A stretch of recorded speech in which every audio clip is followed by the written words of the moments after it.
So, start out with roll call. Alder Hutchinson, Alder Johnson, Alder Burnett, and Alder Galvin are all here. In the crowd, we also recognize that Alder Grant is also present. I'll entertain a motion on the agenda. Move to approve. Second. All those in favor say aye. Aye. Aye. Any opposed? That passes. And also I'll entertain a motion on the minutes. Move to approve. Second. I have a motion and a second. All those in favor say aye. Aye.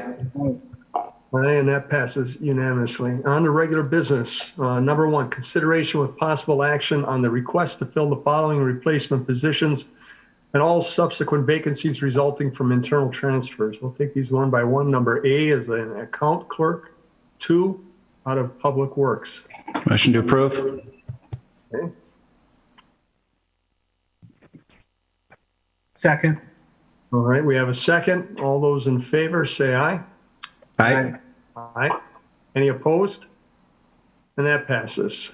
Building maintenance technician, out of Public Works. Move to approve. Okay. Second. All those in favor? Alder Gavin, I do have a question about it though. All right, Alder Johnson, go ahead. Director Grenier, unless I'm confusing this with another position, this seems to be like a position that we've seen a lot lately. I mean, is this the one that handles like the overnight stuff and the ramps and everything? That is correct. We have had significant turnover at the BMT position. I guess, do we know why? A lot of these folks are going on to other employment. At least part of it is due to the pay. So, and that's where I guess why I want to ask, because I mean, if pay is the issue, if other circumstances are the issue, and we're seeing a trend, this is clearly a trend. I don't know what the exact number is in terms of how many times this position has turned over. And I think you've got 4 of these, perhaps, if I read that correctly. Yeah. So clearly doesn't necessarily mean the same one's turning over, right? But the combination, it's turning over frequently. I mean, what do we do in terms of kind of assessing what the circumstances of that are, and how do we pivot and make adjustments to maybe stop that hemorrhaging? I wish I had the answer for you. I don't know that there's a silver bullet. In this particular instance, this individual was working as a BMT, went out, got his commercial driver's license, a CDL, and then took employment as a truck driver with somebody else. So, I mean, there's a variety of reasons why we're losing the BMTs. Again, part of it is pay, part of it is the working hours. We need to be able to provide that coverage, especially nights and weekends. And over time, that is starting to take its toll on folks. Again, I wish I had that answer. Yeah, I mean, I think about the high cost of turnover, right? I mean, there's training time and you lose efficiency, you lose knowledge. I think the reason I'm asking the question is because at least from my role on the committee, I don't want to speak for others, but I want to be able to support a solution if there's one out there. And if that means, reassessing the pay scale, if it means reassessing other things that are directly related to a policy decision, I want to be in a position for us to do that so that we can maybe curtail some of the turnover we're seeing in this position. Appreciate it. Think about it. Yeah. I do appreciate that. Alder Burnett? Yeah, thank you, Chairman Galvin. A question for Director Ellenbecker, who's on the call here. I couldn't speak up fast enough on the previous item, on the previous position, but every so often, especially as we get closer to budget time, I question whether or not some of these positions could wait until budget time. Now, obviously, every department needs people and positions are important, and due to being shorthanded in a lot of areas, our staff is feeling the pinch of their workloads, obviously. But on this particular situation, these positions, Director Ellenbecker, can you kind of give us an idea where we're at, like financially? Are we trending in the right direction to end the year in a favorable position?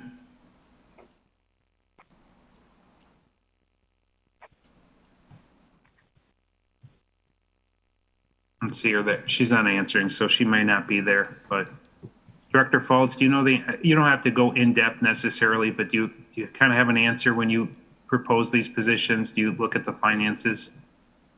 Yeah, we do. We do look at the finances, and we have in the past where, and there's Director Ellenbecker. And one thing I can say is, in the past where we've talked to finance and maybe we've looked like we were trending in a difficult financial situation, we have held certain positions and not brought them to the personnel committee. I would say at this time, with the market we have and trying to find candidates, it's probably not a good idea to delay too much recruitment, because it's when you can find someone, you want to get them and bring them in. And so I can let Director Ellenbecker speak more to our financial situation, how we're trending in 2022. Alder Burnett, if you want, is that the question you had? How are we trending and how are we on pace? At this point, all of our departments are at budget or a little better than budget.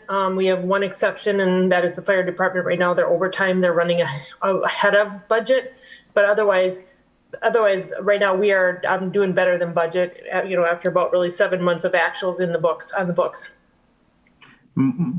A very broad question, but probably because of staff. Like hours, budgeted labor. Like basically, some of our departments are understaffed, so that's why. Correct. Right. There's just the number of open positions, and Joe obviously can attest to that. It's just open positions, and the time it takes to fill these positions is really causing a lot of the favorability. All right. Thank you, Director. That's all, Chairman. All right, questions? We have a motion and a second to approve. All those in favor say aye. Aye. And that passes. On to item C, park maintenance worker out of parks. Second.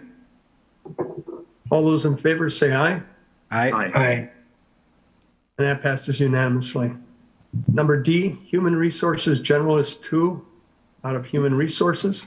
Move to approve. Second. All those in favor say aye. I have a quick question, Chairman. Yes, Alder All right. Burnett. Yeah, thank you. Director Falls, this goes to you. I mean, obviously last year we reclassified the position you hold to Chief of Operations. We hired another person. Can you let us know kind of how the workflow is going in that department? Is this job, do you feel, critical to the operation of the HR department? Yeah, so last year what we did was we reclassified my position and then the HR operations manager to the HR manager. And then a couple of years ago, what we did was we took an HR assistant and we reclassed that to the diversity inclusion coordinator. So we have not added any positions to our department. We've kept the same bodies, but just rearranged the workflow. So this position we're talking about here, the HR generalist 2, it's really our financial and accounting person that we need because it's the internal controls with our finance department, with handling the budget and handling all the personnel issues from the financial perspective. So this is definitely a position we absolutely 100% need because it's the financial aspect of the HR component. Yep. All right. Thank you. Yep. Okay, all those in I'm sorry, anyone else? Nope, that's all. All right, all those in favor say aye. Aye. All right, on to item E, plumbing inspector, community and economic development. I do have some questions on this for who's representing community and economic development tonight. I can start off, Alder. If I have any questions, I know Mr. Van Kelster's here, as well as Deputy Director Renier Wig is here as well. All right. How many inspectors do we have in the city? I guess, Paul, what's our total number we had right now is? Well, there's 2 plumbing, 2 electrical, and then 2 building, a commercial, and then a site plan, and then inspectors as well. All right. And the one that left here, I was being told that he has a rather extensive background and training as a plumbing inspector. Is that true? Yeah, the individual leaving is actually the chairman of the plumbing committee for the, oops, sorry. Murphy's Law. You're quiet the whole time. He's actually the chairman of the plumbing committee for the state of Wisconsin. And yes, he's a very good plumber, designer in what he does. Yes. Okay. And from what I see, his salary range is $29 and change up to $39 and change. But then also from what I'm being told, the reasons he's leaving is due to money, in that the surrounding communities are paying $3 to $4, $5 an hour more than what he's currently receiving. Is that correct? That's correct. Yep. Yeah. One of the communities near us, they offered in the beginning of the year, it was like $40 an hour. And we were at the 36, I'll say, for them. And then now in the middle of the year, they're already up to like $41 an hour to recruit these candidates. So we're in a pickle. And I've talked with Joe, we've discussed it. It's going to be hard to recruit if we're still limited to the pay range that they're currently in the classification that they're in, which I imagine is across the city. It's not just going to be us. Well, and that's something that's been a struggle, I think, with the finance. I mean, every year we come to budget time. Every year there's people within the council that trying to save. We're all trying to save money, but a lot of times it's done on the back of the employees. I've seen a lot of good employees, not just out of your organization, but fire, police, DPW, go to other communities close by. And basically when I ask them, we're acquaintances, we're friends, what I'm getting is I'm doing the same work, not as much work because it's a smaller community, and I'm making more money than I was for the city of Green Bay. And it's a tough market out there for work right now. And when you look at the work for Green Bay, there's 4 hospitals that have to be inspected. The Packers be inspected. Multiple mills have to be inspected.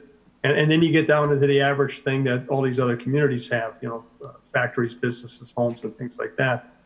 I'm just wondering, what are the thoughts? I mean, moving forward, are we going to be able to hire someone, or are we going to hire them out for another community that's going to pay them more? And I guess maybe that's something more for Chief Falls to answer. Well, I guess from my perspective, we did just hire an electrical inspector.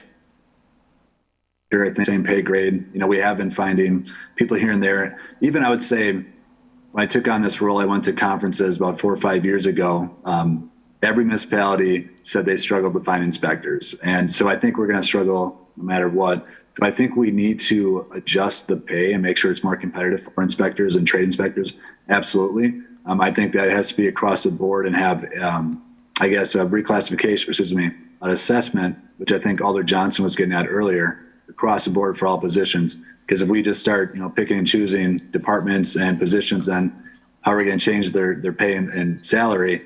You're going to get a lot of resentment across the board from the whole city. So that's kind of the difficult situation I'm put in. But I do think something does need to be done. And I alluded to that about a month ago with the report to the Personnel Committee about the budget coming up. It's going to be a difficult financial situation. Options are, cost of living adjustment to increase that, or a full-blown study for the whole city. But that obviously takes time. So that's kind of where we're at this point.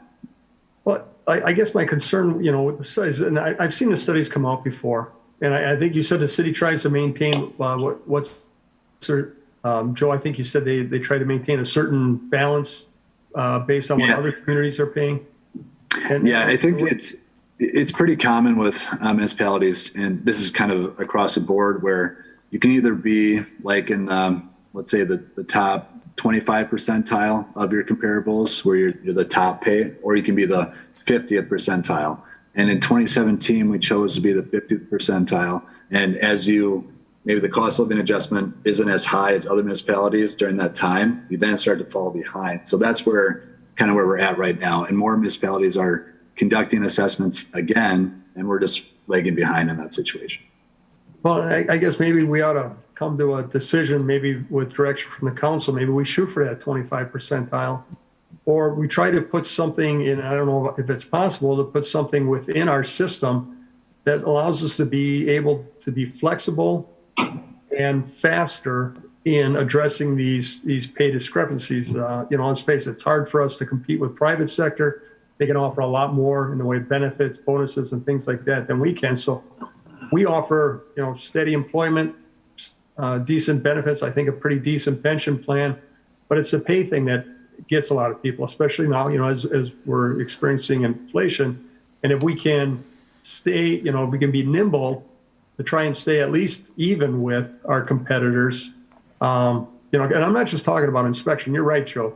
We start raising up the pay of the inspectors, a lot of other different groups are going to go, hey, what about me? In fact, within the inspectors, we have to be careful we don't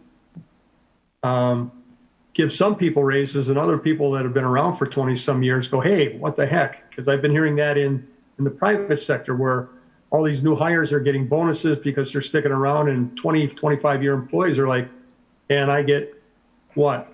I've been steady here for 25 years and there's nothing for those people. So, we're not going to solve this problem overnight, but like Alder Johnson was talking to Director Grenier about this BMT employee position. We have to do something, find some way to make this where we're not losing, getting someone up and trained and then they're gone. There's nothing worse than a police department hates is you spend getting a kid up to speed a year and a half, and you lose a lot more.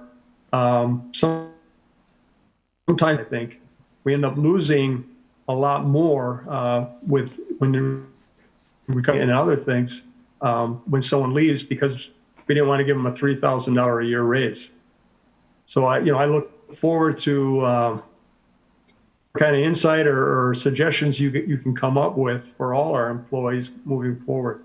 Thank you. Alder Johnson. Gilder Galvin, I just kind of want to piggyback on that, but also try to stay a little bit focused on the agenda item. I'm thinking again that it's just, I don't like it when people leave for that reason, especially when it's another municipality.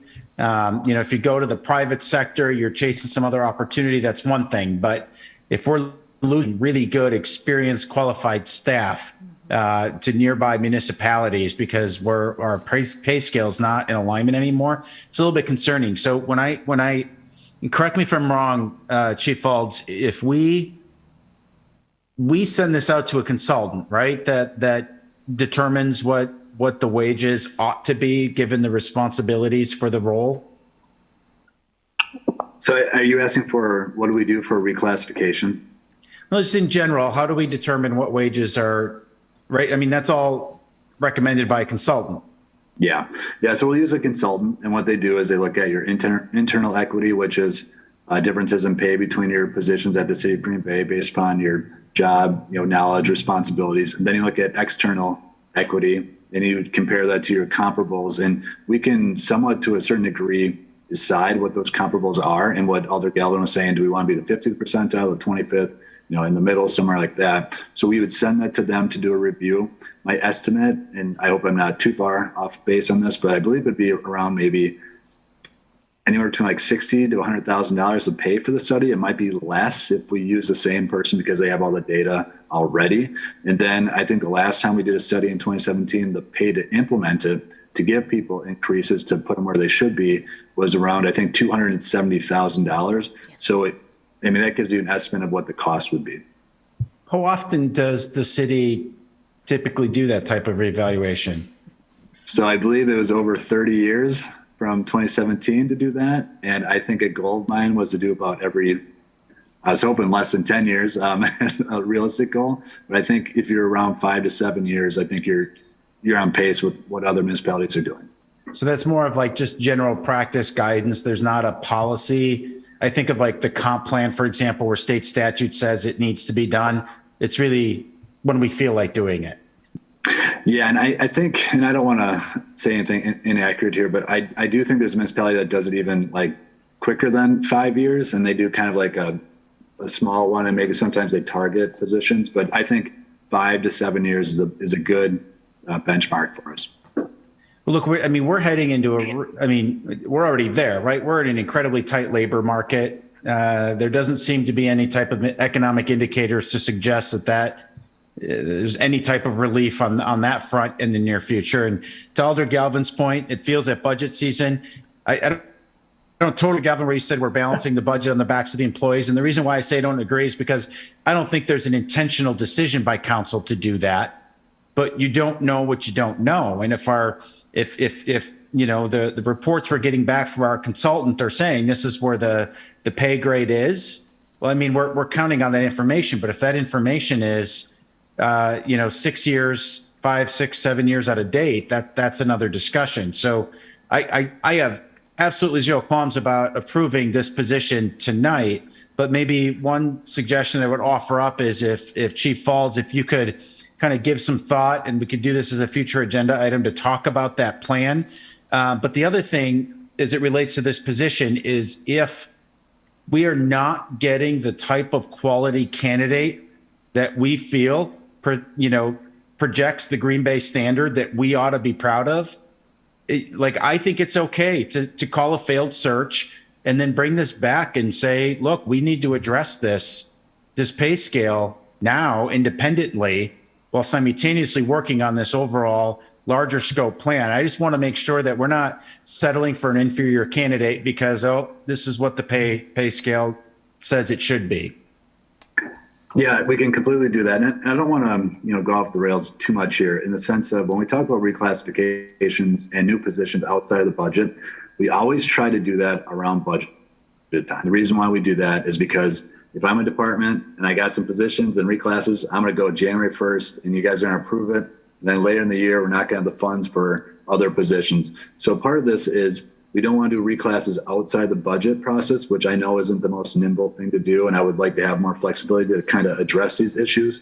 But that's one part of it. And then also with this position, we already have a market assessment that will be coming back hopefully within the next 2-3 weeks. I just received an email from the person conducting it like an hour ago. So we should get data on these positions fairly quickly. Okay, so can we budget, again, to your point, not to get too far off the agenda item, but can we at least budget for the study next year? See if you can wiggle that into your budget. And then, of course, you can do the pay scale adjustments in the following budget. But I think we got to at least get some allocation in place for you to start that process. If it's already getting to the point of where you said, we're getting at the tail end of the useful life of that report, it'd be nice to reevaluate that so we can make sure that we're just not ending up in a position where we're not attracting good quality candidates. And especially with an inspector role that I'm hearing from both you, Joe, and Paul, is that this is a really tough field to recruit for right now. And if I might add, what we're offering right here is $2 below what our nearby communities are offering. So what do we offer to get a quality candidate in here that's going to stick around? And if we're not doing a study till next year and then implementing it the year after that, that's 2 years from now. So we have that market analysis. Okay, we just have the market analysis that I think should be done fairly quickly. And when it comes to, I think, when we hire employees, we want to hire them around around step. That's what our plan is set. It's based on, and we can hire above that based on qualifications. When we get in the performance range, we're really getting outside of our boundaries of what the policies allow for, what I guess my discretion is and department says. So when we have that market analysis of what inspectors should be paid or what our comparable municipalities are paying, that can give us some justification to hire someone higher in the performance range. Okay. Can I ask a question? I just want to make sure I understood. Joe, I thought I heard you say that the study was $140,000 in that range ballpark, but the cost to implement the adjustment for staff was $200,000, $240,000 for the year? Or did I mishear you? Yeah, I must have been cutting in and out. So I think that the cost was around $70,000 the first time we did it. So I'm not sure if we stuck with the same group, what the cost would be affected with that. And obviously it was 5 years ago. The cost to implement in 2017 was $270,000 and some change. So I would anticipate, depending on where we want to move, it'd be higher or less than that. Okay. And the last thing I'll interject is the staff that I'm dealing with, on the private side, they're making six figures. My staff know they're not going to get that here or going to another municipality. There's a quality of life, the whole picture. But all they're telling me and bringing me, and I've seen it myself firsthand, is when a surrounding community has less accountability doing hospitals and whatnot, and they're paying more than what we're paying. It's hard to Alder Galvin's point, it's hard to stay when you go down the street and do less and get more. They don't want to leave. The culture in our corner of the floor has changed and they want to stay. We just had another candidate or employee that was going to leave. He ultimately decided to stay because he weighed all those factors and is with the city still, which is a tremendous win for the city of Green Bay. Joe, when we're making compensation offers, do we include the value of the benefits package? Because and I agree, it's very difficult in government jobs to meet private sector salaries, but one of the areas that I think government sector typically beats out the private sector in is the benefits package. So when we present offers, do we make that very visual, very clear? We do. We talk about the benefits that we offer. One thing we really hammer on is remote work, and that's been helping to recruit people. And then also, it's tough. It depends on the candidate, because I think one of the best benefits we offer from a state agency is the Wisconsin retirement system. And you might be hiring someone in their 20s and they're not even thinking about that. So that's not even something that I think other agencies use to recruit. So yes, we do talk about the benefits. We talk about the whole package, vacation, health and dental, stuff like that.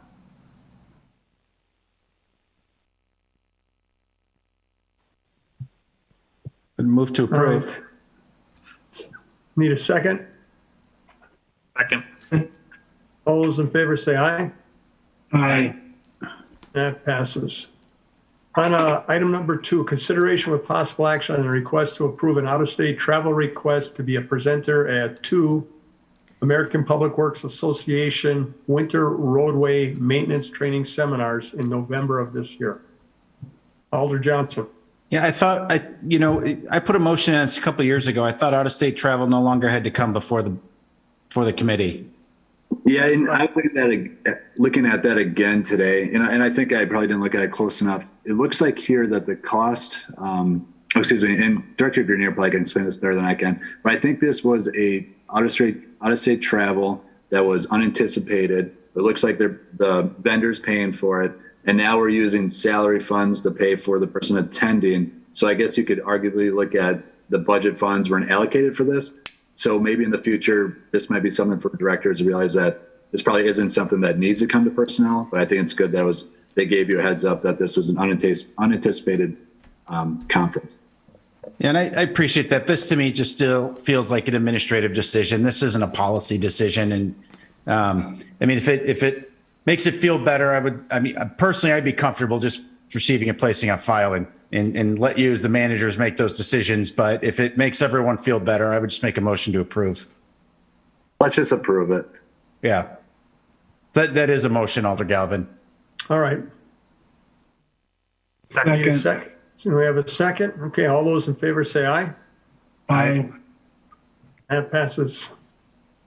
Number 3, presentation and update from staff regarding the decision 2 years ago to provide crossing guard services through contracted services rather than through the police department, with possible action to determine if changes or improvements are needed to be made to fully staff the program. Staff, Commander Warwick. Yeah, thank you for having me. I will share my screen and we'll walk you through the history of the program.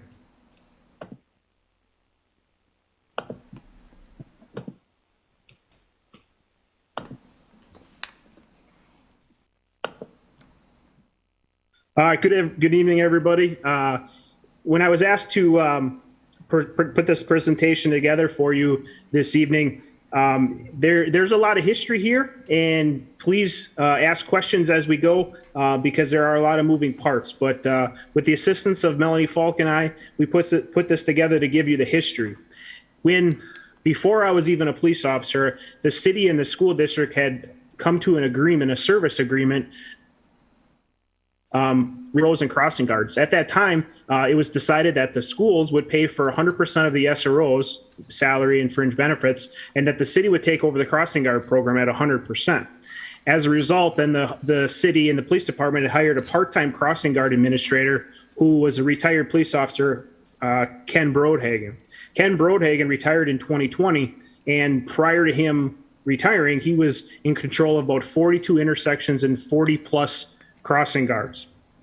When he was a former commander, when Ken Brodhagen retired, we had to have the discussion of what to do next because there was no replacement internally, and the city either had to decide to post for the crossing guard administrator, or we had the discussion of outsourcing it. And at the time, we decided to outsource it because we had several vacancies, including the crossing guard administrator. We've determined that the length of time, not only for human resources, but for the police department to fill these vacancies was considerable. And we really realized that how valuable the crossing guard program was and how much work Ken Brodhagen did in the past. As we processed and determined what to do, we learned that there was just a huge turnover in the program every year, and that the workers' comp claims that the city was facing, which I'll get into in the next slide, was a considerable amount of money that we were budgeting for each year. And it was consuming a lot of time, not only for human resources, but for the police department. So when we decided that we were going to outsource it, we saved the city money at that time because we did not have to fill the crossing guard administrator. And that was a seasonal position. And what we learned was Ken was also staffing a corner 60% of the time due to the high turnover that we had with the crossing guard program. That turnover, we still fight to this day. We also wanted to eliminate some of the administrative costs, not only for the police department, for all city departments that I have in front of you, because we were talking about reducing costs, but yet providing a good service and making sure we take care of the employees that decided to be crossing guards. Another decision that we had to outsource the program is the high turnover rate. In 2020, it was about 16%. And if you take 40 times 0.16, that's about 7 guards a year. And that's probably what we see after every school year going into the next school year. And the amount of time it takes for CrossSafe or a vendor or the police department is a considerable amount of time. That average time, that 6 to 8 weeks, that's based on the 2020 data when Human Resources was doing it. But our goal here was to provide the same service, yet reduce some of our costs because we're always tasked with doing more with less staff.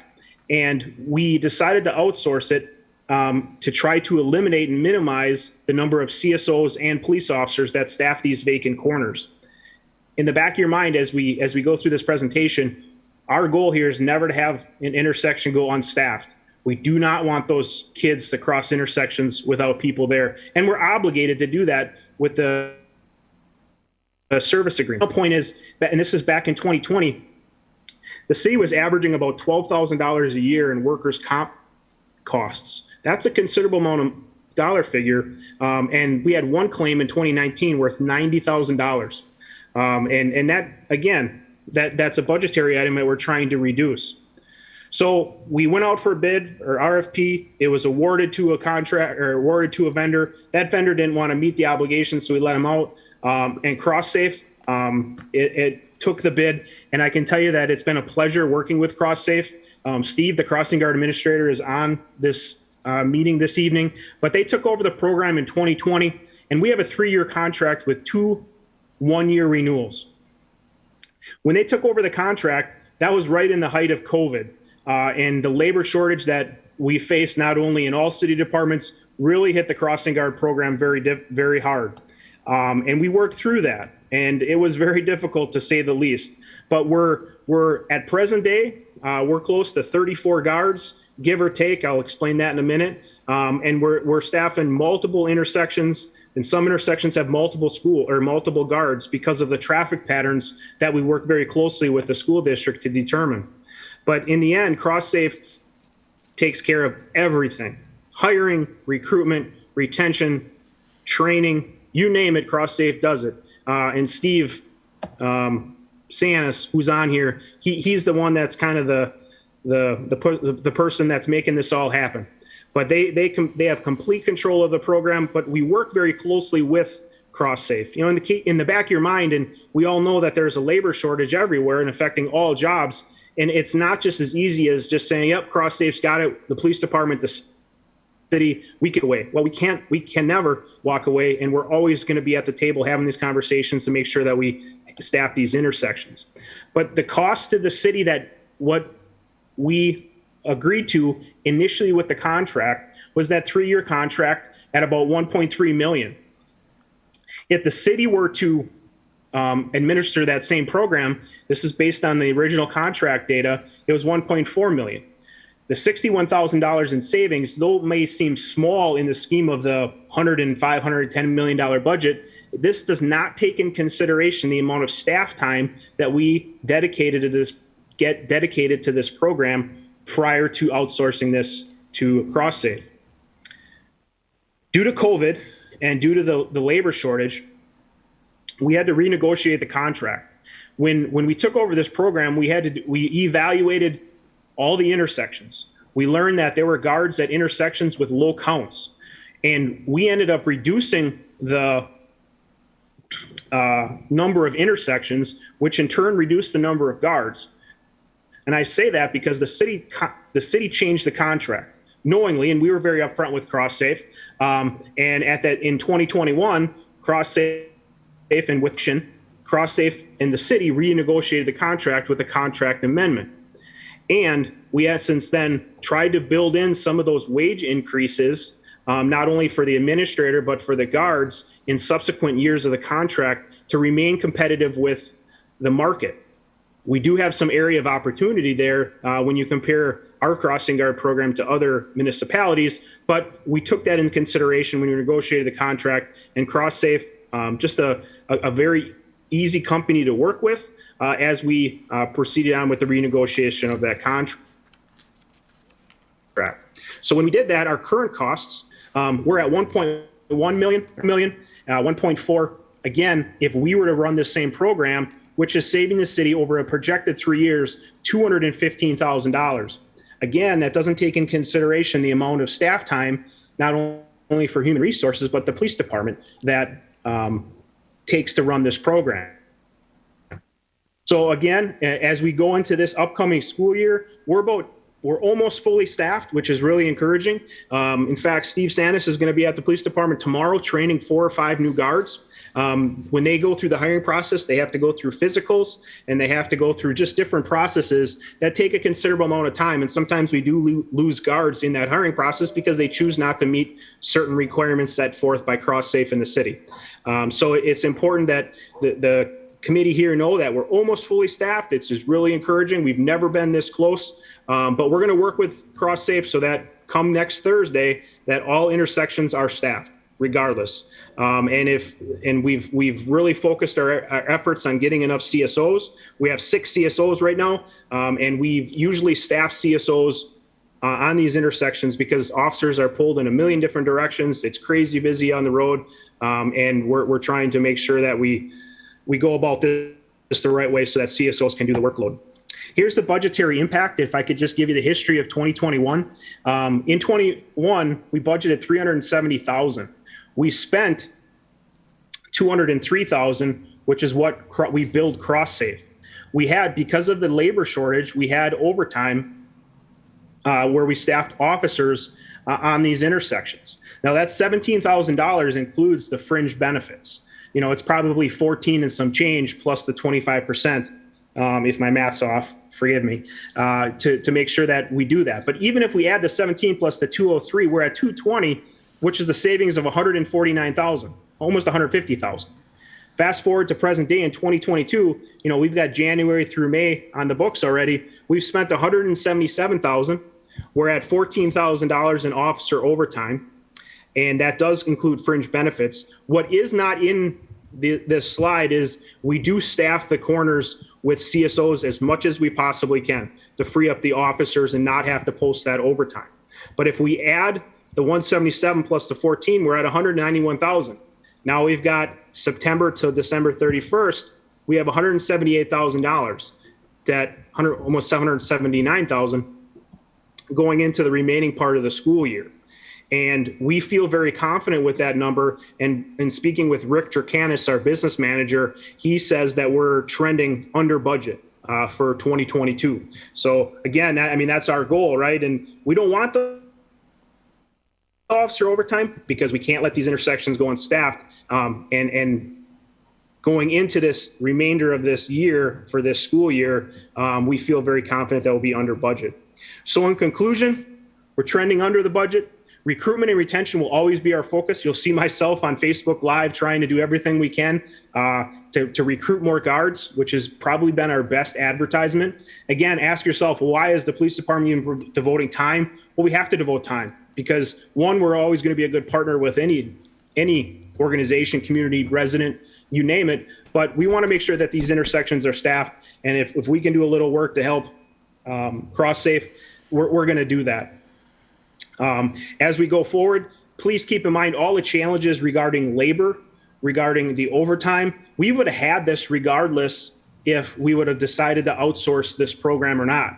So it's kind of like, well, you got it. You're stuck if you do, you're stuck if you don't. But it's trending in the right direction. And I feel very confident with that. And I just, if there's any crossing guards working or listening to this or will listen to this, we've learned that just is such a valuable job here for our community, for our schools, and really what a big impact that they can have on these kids going to school and from school. And finally, as I've mentioned in the previous slide about the money that we save annually, this program continues to save money. We don't have any workers' comp claims going forward, which was a substantial amount of money in 2019 and going forward. So again, I just want to applaud Steve and he's the crossing guard administrator and CrossSafe for what they've done, what they continue to do. And I feel very confident that not only for this school year, but in 2023, our contract will need to be renewed or whatever the decision at that time is. But I don't anticipate any problems other than finding crossing guards going forward. So I'll stand for any questions. All right. I'd like to ask her communication, and I'd like to ask her first if she has any questions or comments. Thank you very much. I just have a few questions. First is, who's in charge of reviewing the program and how often is that done? As far as, how we're doing with retaining people, I guess a big question. Have you noticed, are we retained as well as we have in the past compared to like 2 years ago? What we've seen is we lose probably 7 or 8 guards a year. When the city chose to outsource the program, we lost 16 guards. That was catastrophic. And with the hard work of many, we were able to build that back up. So over the last 2-3 years that I've been part of it, we've lost 7 or 8 guards each year. Oops. And that's remained pretty consistent with prior to outsourcing, correct? Correct. Okay.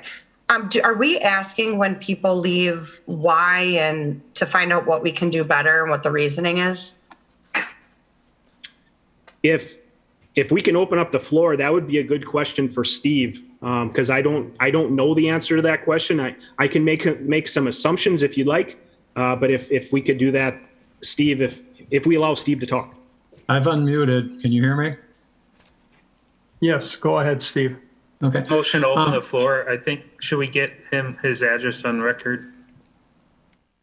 Sure. Do we need to open the floor? Second the motion. Yeah. All right, all those in favor of opening the floor? Aye. Aye. That passes unanimously. Steve, if you could just state your full name and your address.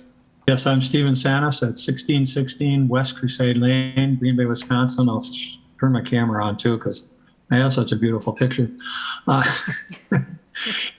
Working with Kevin has been actually a real joy.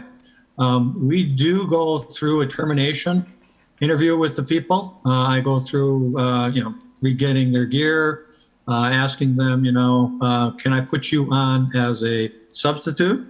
Can we hang you onto you for as long as possible? Because substitutes are very hard to get.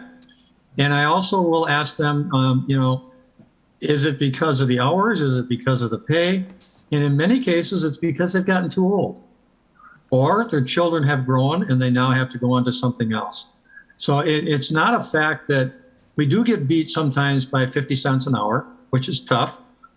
But in many cases, it's because people have done many years of it, or they tried it for a year or two and just decided that the hours weren't what they wanted. And, so it's pretty common. 7 to 10 at the most. I think the most we had this year was 6.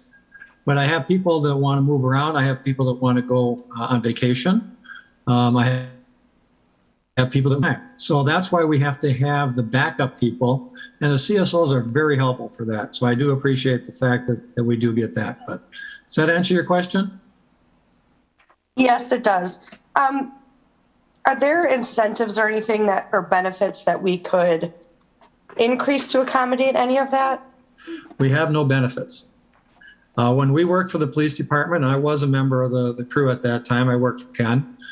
We did have sick leave, we did have vacation leave, and we had some holiday pay. And when we went private, we increased the remuneration by, I think it was $1 or $1.25 from what they had been getting. And so that was to make up the difference for the benefits that they lost. But there is no plans for giving benefits. If I could add, Alder, the area of opportunity I think we have is it's kind of like the plumbing inspector discussion we just had.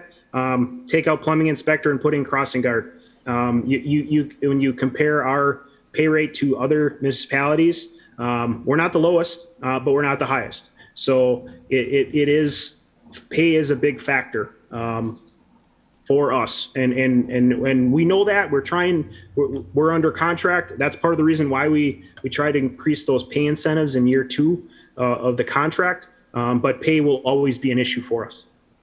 Our competition is De Pere. They're $3 more than we are. Alloway is $2 more than we are. Howard is about $1 more than we are. And we keep track, and my people will tell me that, I decided to go here for 20 minutes less a day for $2 more a day.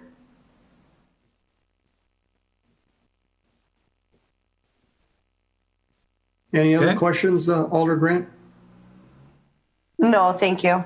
Or I'm sorry, I guess, I don't know if it was fully answered as far as reevaluating the program. How often is that done and who's responsible to do that? That's my management in the city of Green Bay. And I would add that we evaluate that program probably weekly. Steve and I talk about something. Melanie Skolmoski, she's been an integral part of this team to make this happen. Gary, Steve's boss, we're trying to think of different ways, and it's usually focused around recruitment and retention, more recruitment to do that. The evaluation is ongoing. We started that when we decided to outsource this program because we reduced the number of intersections and we had to go to the traffic study to the traffic engineers. So we evaluated the program because I don't think we were operating as efficiently as we should have been. We also had guards at intersections that we didn't even know that, the prior decision made by the coordinator was, yeah, we should just put one there because that's a good idea. Well, we didn't have the data to support that. For example, Mason and Alpine, there was a guard there in the past, but we took that guard and redeployed that guard somewhere else because as a general rule, we provide crossing guard duties to the elementary schools, not middle schools, because the middle schools, we believe that the kids are a little older. Yes, they could benefit from a crossing guard, but it's important because we would have 100 crossing guards, or not 100, but a lot more crossing guards if we had to do middle schools here in the city. Now, one thing about the middle schools, I do train teachers at the middle schools every year, probably 2 or 3 times a year. They will call and ask me to come in and train teachers because they do the crossing next to the schools, to the middle schools. So there are crossing guards, and you will see them at the middle schools, but they are not employed by us. They are school district employees.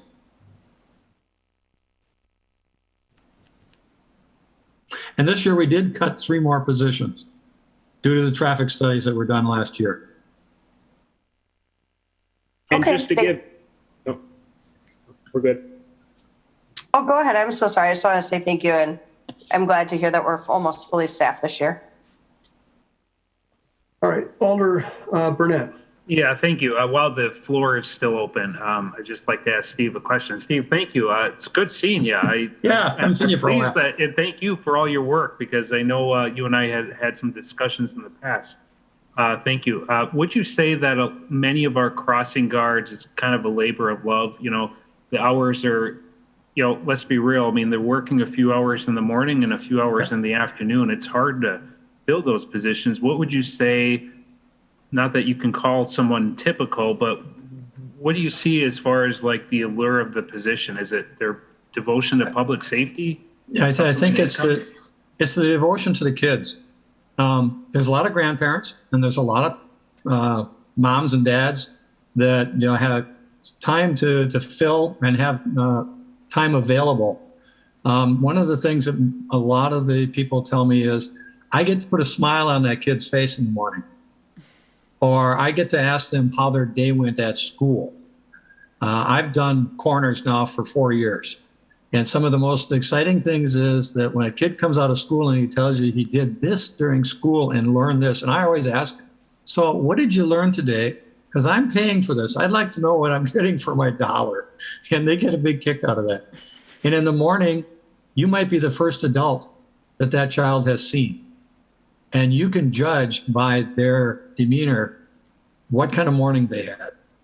I mean, I've had to talk to several principals because of children in the mornings not having the greatest time for one reason or another. And you can tell, and you want to make sure that somebody in the school knows that something went wrong at that home that morning. And I ask all my guards to do that, and they do. They like to talk to the children. They like to spend time with them. We're only with them maybe 45 seconds to a minute and a half as they're coming through our corner. But that time frame and period spent really means a lot to a lot of those kids and to the school. So it's fun. Thank you for that. So you're, as a representative of your organization, like, do you feel comfortable going into this school year? Any concerns the committee should have? I think we're doing well. I tell you, working with Kevin is a joy. We do have a good time together. Working with Melanie she works very hard for us. And the CSOs are great. The officers have been great. We as a company appreciate all the effort that the city is putting in. Okay, thank you. I have no other questions, but I do have some comments when we close the floor, Chairman. Any other questions for Mr. Cross or for Steve? If not, I'll entertain a motion to close the floor. Second. All those in favor say aye. Aye. All right. Comments, Alder Burnett. Yeah, just to kind of answer, not that she asked me, but Alder Grant's question, you know, who reviews this policy? This is kind of the purpose of this agenda item. You know, anytime you have a service as critical as crossing guard services, it's good for the council, the policymakers, to review it and have this discussion. When this was proposed 2 years ago, I had my concerns due to my experience 8 years before that, when there was an effort or thought to privatize the crossing guard services. There are a lot of crossing guards who were concerned, and the council ultimately decided not to do it. Now, 2 years ago, there were some concerns that once you have crossing guards that love working for the police department, and because they do view it, as Mr. Sana said, a public service. It's advocating for children. And when you kind of remove the police from that equation, a little more than perhaps what the perception was at the time, because it seems like we've evolved and the police are still very, very involved, and we have a very good relationship. When you lose 16 guards, that's a concern. And then we have COVID last year, and now going into the school year, when you see things in the news that we're having a hard time finding lifeguards and we're understaffed in the police department, I think the natural concern then, especially for parents, is, oh my gosh, do we have enough guards to protect our kids as we cross the intersections? And according to Commander Warwick, you know, that no intersection goes unmanned, and that's a good thing. But I think sometimes the public may not be aware of that. And so it's good for us to have this discussion from time to time. And it's very good to hear that the relationship has developed into a very positive one. And I would just ask Commander Work to keep us updated every so often on the contract. If there's any concerns filling, then we need to review that. But I do think it was a good discussion, and for all members of the public who perhaps are watching this to know that, you know, as the kids go back to school in a week, that they're going to be protected at the intersection. That's a very positive thing that came of this discussion. Thank you. All right, any other comments? I'll entertain a motion. Motion to receive and place on file. I mean, I would ask Alder Grant if she's satisfied, if she feels there's any action that the committee should take, but. Alder Grant, is there anything you have to add? No, I had a resident who was concerned, and it was my understanding that we were losing a lot of staff, and I just wanted to make sure that we were covered with the upcoming school year next week, and that's all. But I'm glad, like I said, I'm glad to hear that we are fully staffed, and if it just continues to be a problem of losing people, I don't know if it's worth reevaluating what we can do to maintain people, like Alderman Burnett said. You know, this is a concern everywhere as far as retaining people, and we just want to make sure we're taking good care of our employees.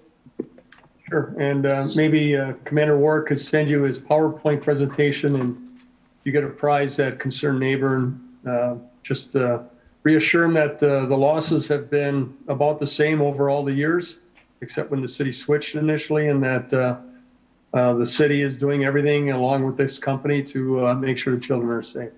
Alder Galvin? Yes. Could I just ask Alder Grant if there's a specific intersection that she's concerned of? Because we have Commander Work here, and Mr. Son is, he can kind of address that while he's here, like taking it back to his group. I don't think it was a specific intersection. I think it was just overall, retaining staff. But I can follow up, and we'll gladly forward that presentation on. All right. Thank you. Yep. All right. All those in favor? I think we need to make a motion. I don't think, was it second? Second. Well, motion to receive and place on file. All right. All those in favor? Aye. Aye. And that passes. On to our last item. Consideration with possible action on a request to fill the diversity and inclusion coordinator position and all subsequent vacancies resulting from internal transfers.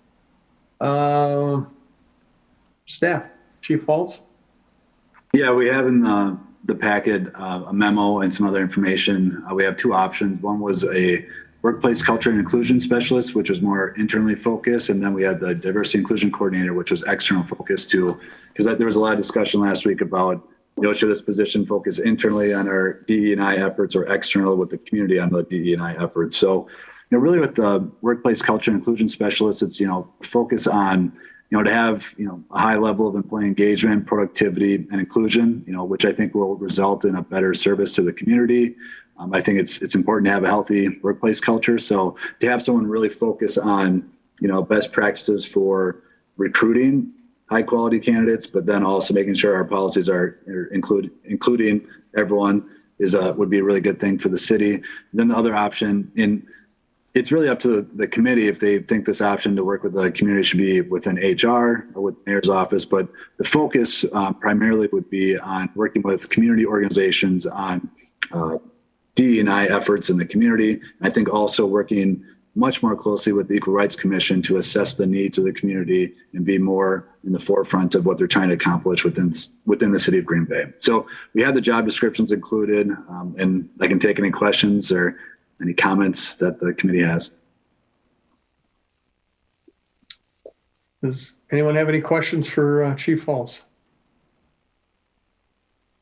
Maybe just an overall comment. I think when when this first position was first created, there was a little bit of talk around, how much this role would spend in the community versus how much of it would be inwardly focused, to really kind of fulfill some of those HR needs and requirements within the organization. At the time, I seem to recall that it was very little would be focused on some of those external elements. And where I'm at right now, I just think that there are so many other organizations within our community that work on that outward piece.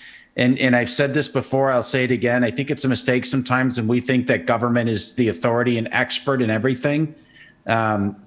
so when we're looking at these two position descriptions, I think I tend to be a little less supportive of the outwardly focused one, recognizing that there are so many good organizations like the United Way, the Boys and Girls Club, the YWCA that have, I think, a little bit more authority and expertise in those areas than what we could ever claim to have.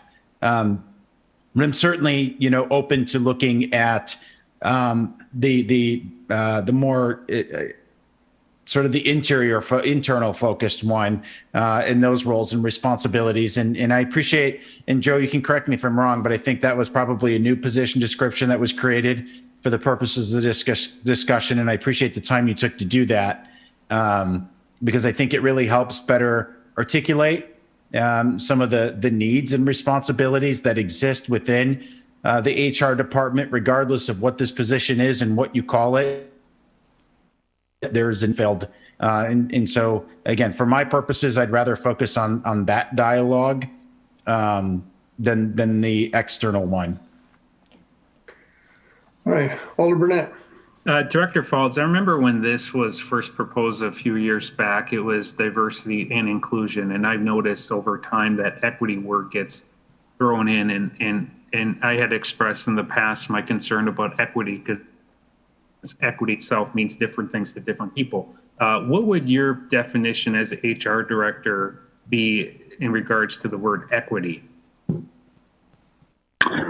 Equity for me is, making sure everyone has the same opportunities. That's what it comes down to. I mean, I think fairness a lot of times gets brought into discussion with equity. I think it's, exactly what the quote was. So I guess I won't say the quote, but for me, equity is just making sure things are fair for everyone. And sometimes when you talk about fairness, let's talk about maybe like, ADA accommodation. If someone has to get up the stairs, building an elevator is making it equitable for the person to get up, different levels on the floors. It's not fair that one person, obviously one person can use either one, but that's kind of the thought process, is making sure people have the same opportunity to get to the same place. Sure, I appreciate that. Put you on the spot a little bit, but in my opinion, that's what equality has been. In my generation, we talk about equality. Even our Equal Rights Ordinance is called Equal Rights Ordinance, and our Equal Rights Commission is Equal Rights Commission. It's not Equity Rights Commission or whatnot. So, could we just very well just change all reference to the position from equity to equality or equal? Would you be open to that? I know that DEI is a whole thing. A whole industry has arisen from that concept, but I also do know that some large corporations, because DEI, the equity in DEI tends to sometimes have some political connotations of equality of outcome rather than equality of opportunity, which in my opinion is equality, that some large corporations have actually changed the equity word to equality, because I think equality is something that's pretty commonly accepted. We all want equality, equal rights. So, what are your thoughts on that? I'm not trying to be overly political here, but it's something to consider. Yeah, and I just think, again, like equity to me is making sure that it's the same opportunity for everyone. That's about it all I can explain. And sometimes there's just nuances with how we get to that. If the difference between, filling this position is between equity and equality, I think I would be happy to look at it. I think we need to be consistent, because obviously if it's a policy initiative of the mayor, we call some things equal, we call some things equity, that have consistent language makes sense. I'm not saying I support the position overall, but I would just say that would be my suggestion for an edit. In regards to the position itself, I'm very much against the way that the outward job description is written, and no criticism to you. I think you did exactly what we are asking to do. But in my mind, I think of all the diverse people in our community. We have a very diverse community. It's wonderful. I live in a diverse neighborhood. We all represent diverse districts for a lot of different backgrounds of people, and that's a very good thing. But it just seems to me that I thought that outward position wouldn't be so much a DEI focus as it would be explaining outreach to people of different backgrounds as to what their city government is, who serves them, who to contact when issues arise. That's what I was hoping for, not so much a specialist to push DEI out into the community. Does that make sense? I understand what you're saying. Okay, all right, fair enough. So, I mean, I'll kind of cede the floor here if the committee wants to discuss it. Any other comments, Alder Hutchinson? Yeah, I think I support the workplace culture and inclusion specialist description, which is the internal versus the external. I think you've given us a lot in the packet. And what makes me think of the internal is when we look at the makeup of the city in terms of population, and then we look at what the city staff looks like, there is a huge discrepancy. And we're not equal. We're not, it's not like we're close. We're not even, there needs to be something that helps people become engaged with the workforce of the city of Green Bay, because it is very different. If we look at the number of people in every culture versus the number of people per culture in working for the city of Green Bay. So I think this position is needed. And you also you gave us what was asked for in terms of what was the accomplishments of this first officer and the past accomplishments. And it's extensive. It's the first year and a half of existence. And I think the person should be commended who accomplished these things. So I think we continue this. There shouldn't be any extension of keeping this job open. And I'm in support of filling this job as soon as possible with the internal job description. All right, Alder Johnson and then Alder Burnett. Yeah, and I think, something I just kind of left out before in our conversation is, I think it's sort of that old adage, right? When you're, you got to make sure that your house isn't on fire before you start taking care of everything else. And really, it's recognizing that the health of our organization is really important. And again, I go back to the workplace culture and inclusion specialist, however you call it, however you define it. I really look at the roles and responsibilities. And I think a piece of this is certainly talking about how does our workforce properly reflect that of our community? But there's a lot of other stuff in here, specifically as it relates to how, as a government, do we interact with the resident? And I think that there is some grave opportunity there for improvement. And if this position can help us get to a better spot with how we serve all of our residents, again, it's that inwardly focused, how do we make sure that we operate at peak efficiency, delivering exceptional service. Part of that might mean the types of candidates we recruit, but I think it's so much more than that. And then obviously just managing a lot of those necessary HR functions that this position had previously served. That didn't totally go away. Even though the position kind of evolved and shifted dramatically, there are some very basic and fundamental HR needs that come along with this role. And so I'd really like to take care of ourselves as an organization first and foremost. And I think that there's always room for future conversations about how to evolve, how do you grow, how do you better support those organizations trying to handle some of those external responsibilities. But if we can take care of ourselves internally first, I think that's a really great first step that demonstrates a commitment to all residents in our community. All right, thank you. Alder Burnett. Is there, Chairman, is there a motion on the floor? Not as of yet. Could I don't know if this is in order. I don't even know if it's possible, Attorney Bunkert's on the line, but what I would do is make a motion to change all reference to equity and equitable in the job descriptions to equal and equality. Is that in line? Could I make a suggestion, Alder Burnett? I'm just wondering if maybe we actually make a motion to approve one or the other, and then it be an amendment to that. That would probably be appropriate. Okay. And then, I'll look at the job description. I'm very much against the second one. I don't think that's really what I was looking to accomplish when I suggested the edits. No disrespect, Attorney. You all did exactly what we asked you to do. I think I might not have explained myself better. But go ahead.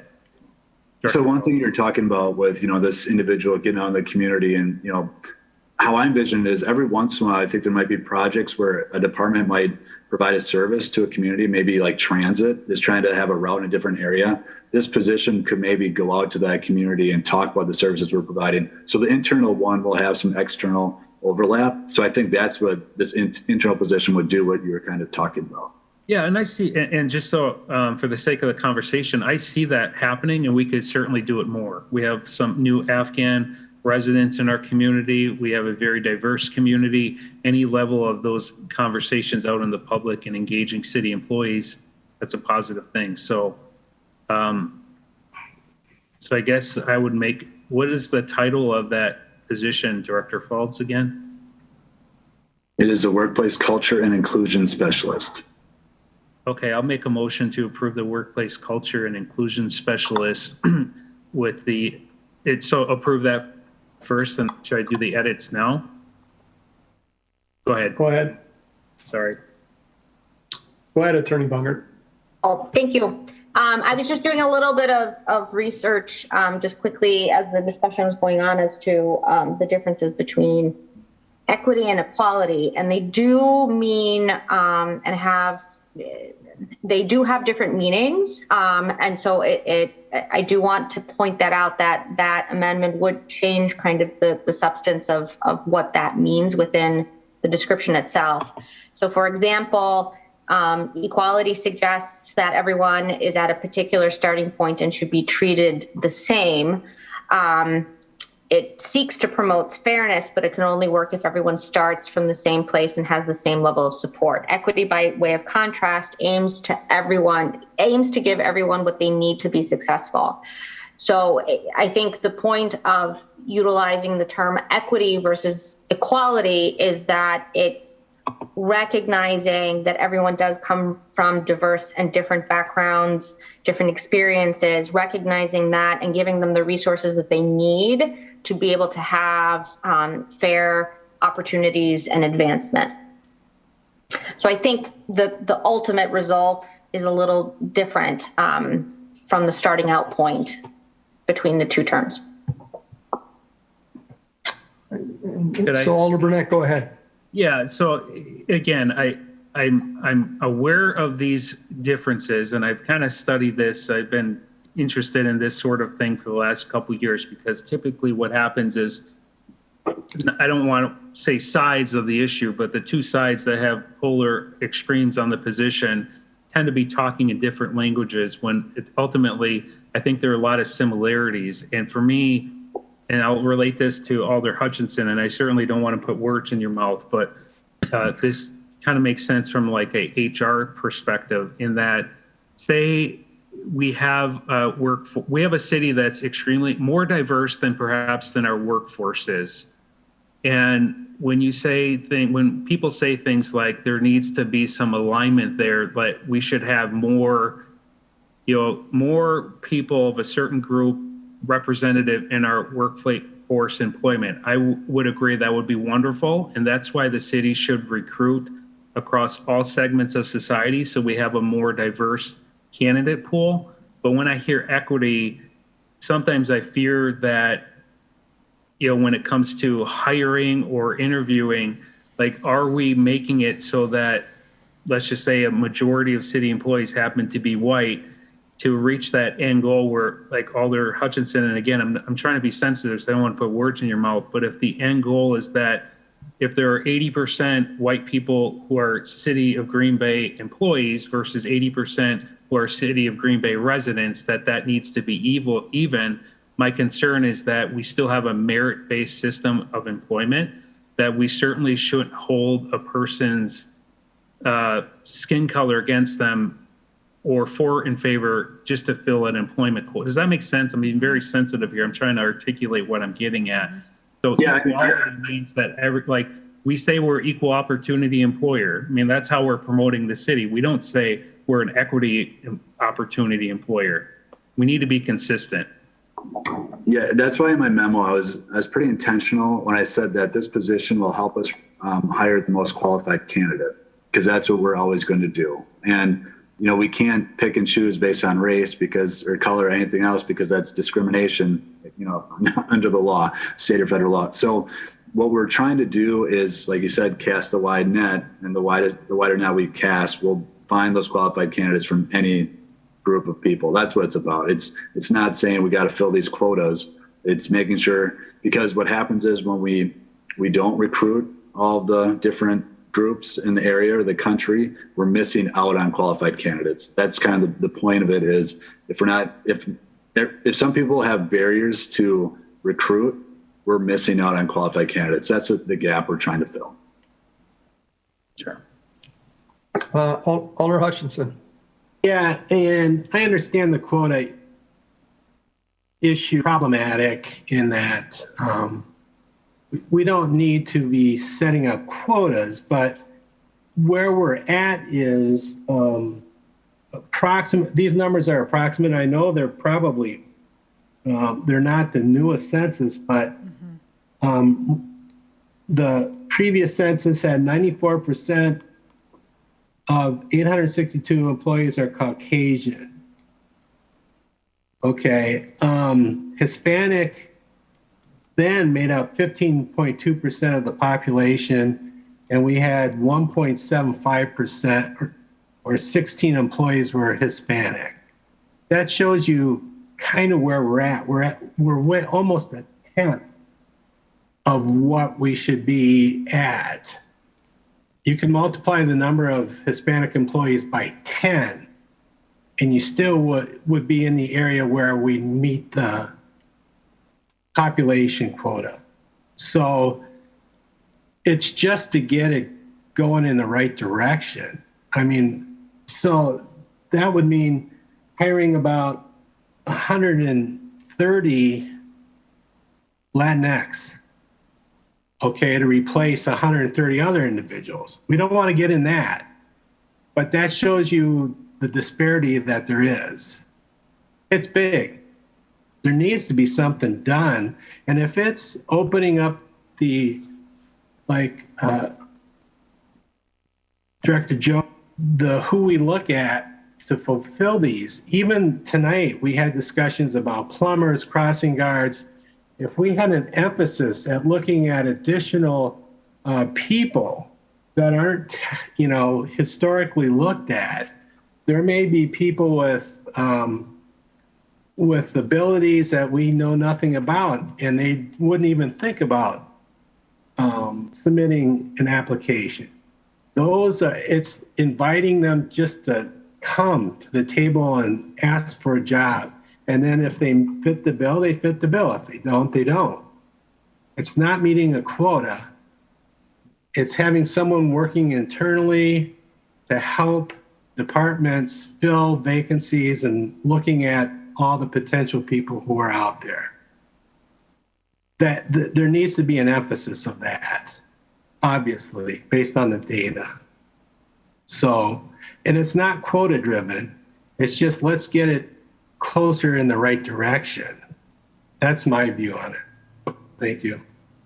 Alder Johnson. I'm just going to make a motion to maybe take at least some type of action here. I'd like to make a motion to approve the workplace culture and inclusion specialist.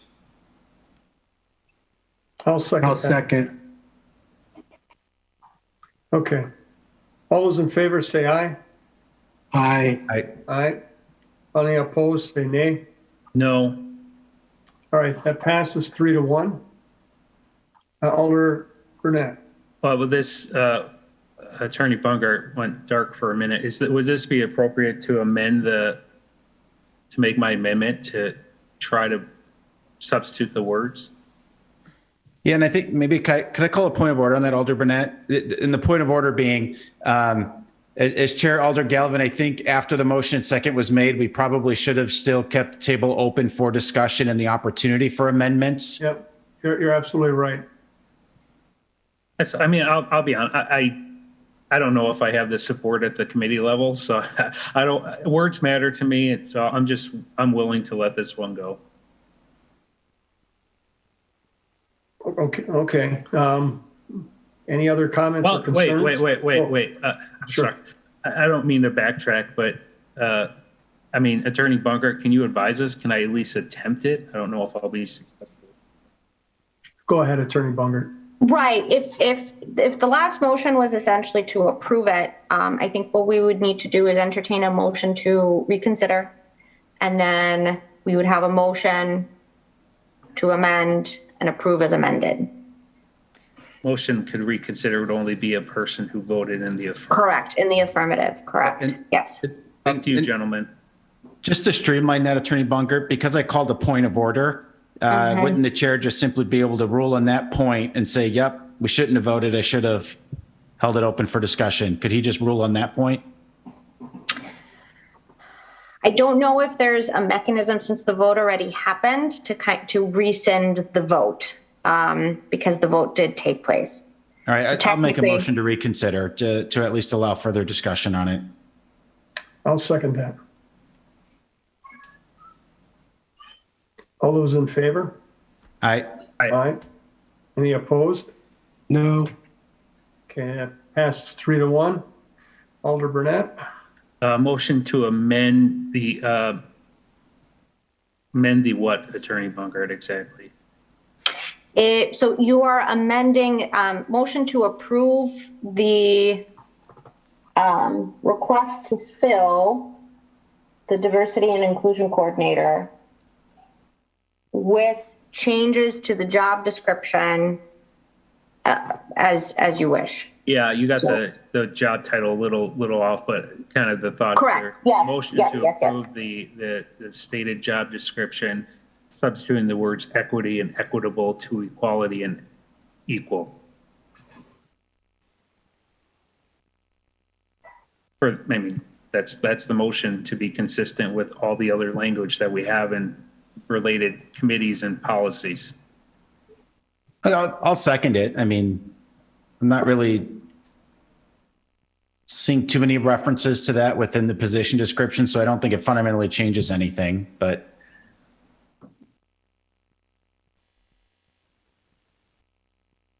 I think I noticed about 3 times the word equity is used. And I guess I just reiterate what City Attorney Bungert was saying, that there is a fundamental difference between, well, I mean, there's overlap, but there's a difference between equity and equality. And when we talk about looking to hire candidates in this space, diversity, equity, inclusion, and belonging, we should be adding the word belonging to this as well, is kind of the trend towards this area and what we should be looking to hire. So when you take equity out of a job description like this, it does kind of change it a little bit, for the candidates we're looking to get.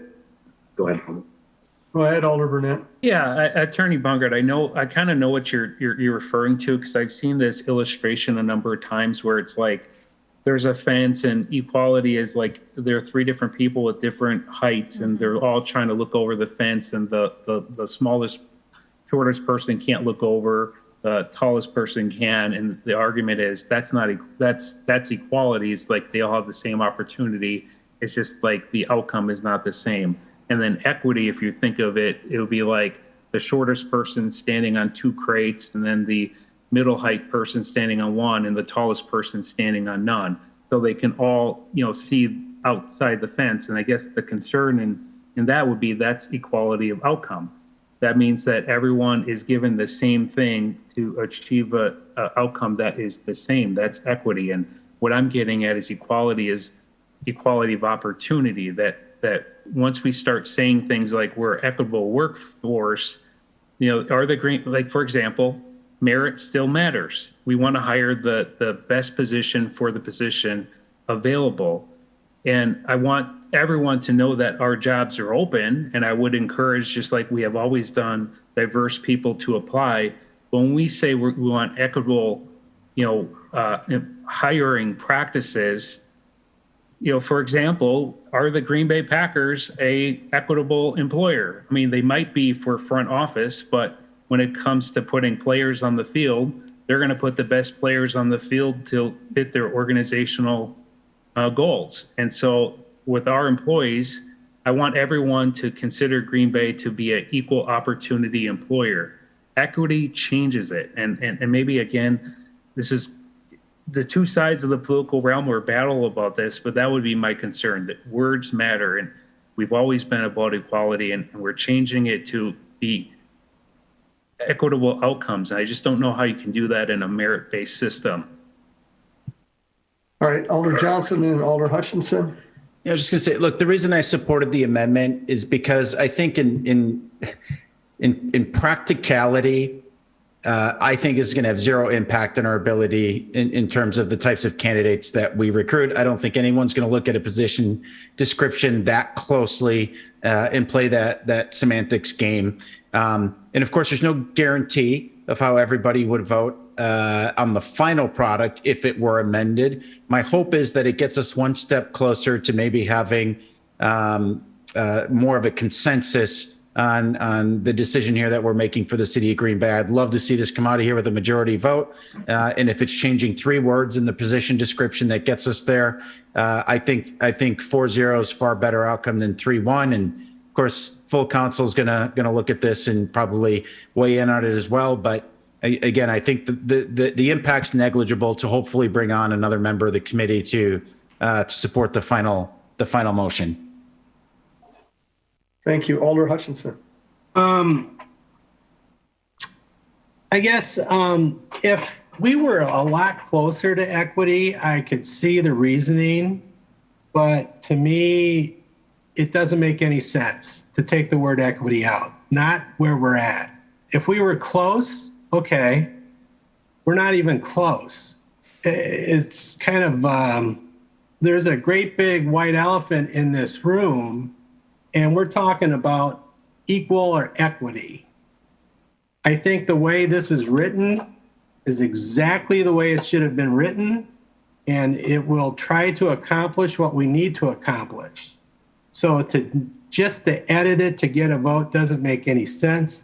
I would prefer to have what was written be what we go to the Common Council with, because it makes sense to do it that way.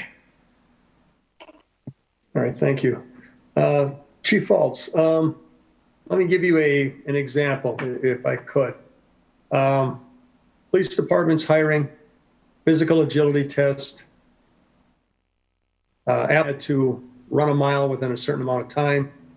They had to push a squad car that was in neutral a certain amount of distance in a certain amount of time. They had to be able to jump over a 6-foot wall, do a bunch of physical things. What the department noticed was that certain candidates, mainly female, were unable to pass, or most of them were unable to pass the test. Some really applied themselves and were able to do it. After studying what police officers really do in the field, it was felt that the test being given didn't really equal what happens in the field. And so the test was altered and more females were able to pass. And actually, some males who were not in the best of shape were then able to pass also. Now, is that equity being applied? I think so. That's kind of what I was getting at before with the accommodation. I think it's kind of like when someone is eligible, under the ADA or some type of accommodation for their need, it's not like the same for everyone. It's based upon what their need is and what the disability is. So that's where it's kind of equity to me is just changing to make sure they have the same opportunity. It's not making it unfair for anyone else. But yes, I think that'd be a good example of it. All right. And I'm kind of torn here. I agree with Alder Hutchinson. I'd like to see it stay the same as equity, but if it gets the position through council, because I think the city really needs this position, and I think it needs to be filled and not put on a shelf. But if it can get it through council, I'm willing to side with changing it to equal.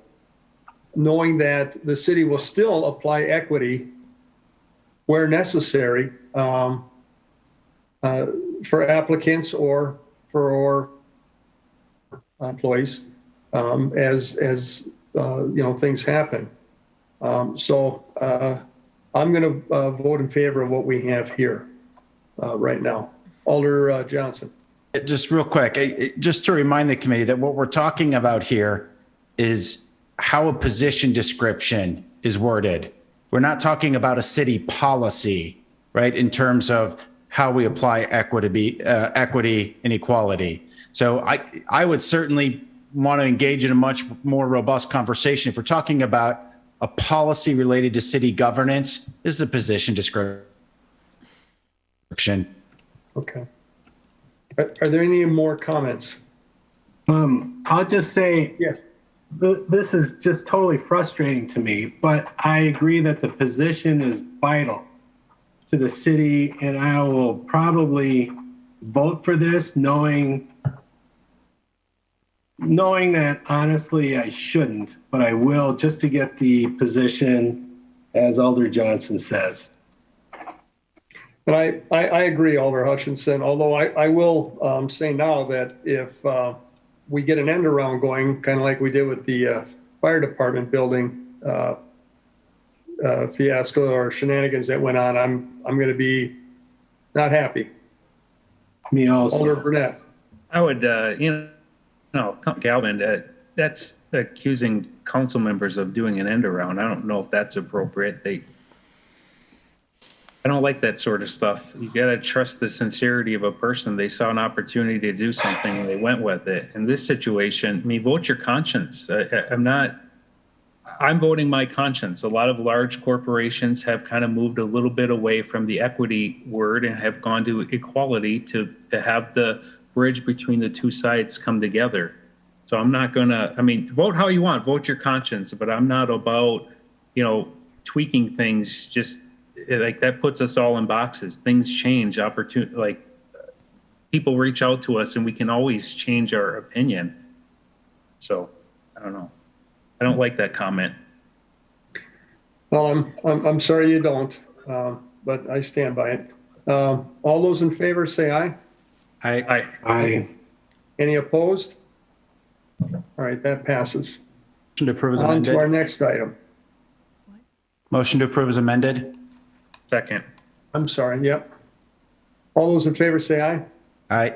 Aye. Any opposed? All right, that passes. All right, informational. Does anyone have any questions about the report of routine personal actions? Motion All right, to next- receive and place on file. Okay, Actually, is that informational? I don't even think we need to do that. right. Do we? That's what you told me last time. I don't know. All right, next meeting is September 13th, 2022. I'll entertain a motion to adjourn. So moved. A second. All those in favor? Aye. Aye. That passes. All right, folks, Thanks, guys. take care.